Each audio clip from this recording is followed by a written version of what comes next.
Good afternoon. I'm Megan Ruther. Thank you so much for joining us. A busy week as we count down to the caucus. We are now 6 days away from Iowans kicking off the first major contest of the U.S. presidential primary season. Channel 13's Whitney Blakemore joins us now live from Smoky Row Coffee Shop. She's going to be there all week. What are caucus goers saying today, Whitney?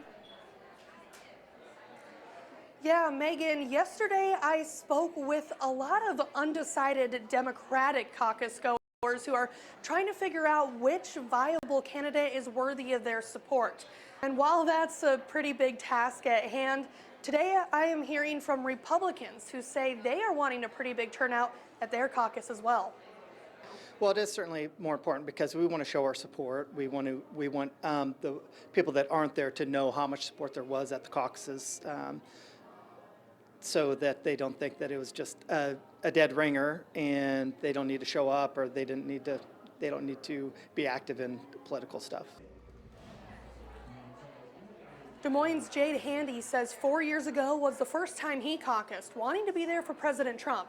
And he plans to caucus again on Monday, even though he says it will be like preaching to the choir since President Trump has no strong challenger. While the Republican caucus turnout may be low because of that very reason, the Democratic caucuses could possibly have the highest turnout in history. Yet there are still many Iowans not caucusing come next week.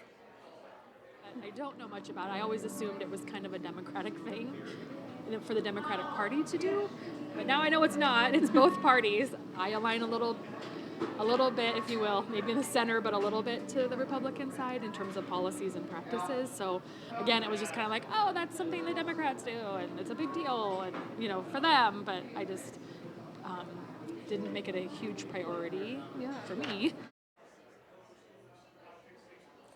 Now, Denise says that she is working her part-time job at night on Monday, and that's why she is not planning to caucus. Now, Megan, one important thing to remember is that some of those satellite caucuses are actually earlier in the day, but the key is you had to pre-register for those. But if you're still trying to figure out where you need to caucus, don't worry, just head to Channel 13's Facebook page or WHOTV.com, and we have information on how to find your precinct caucus location for Monday night. Yeah, good advice, because there have been changes. And Whitney, it's really interesting to hear from Republicans too, because you're right, a lot of people think it's just the Democrats, but it's both parties this year still. We'll check back with you in just a bit. Thanks.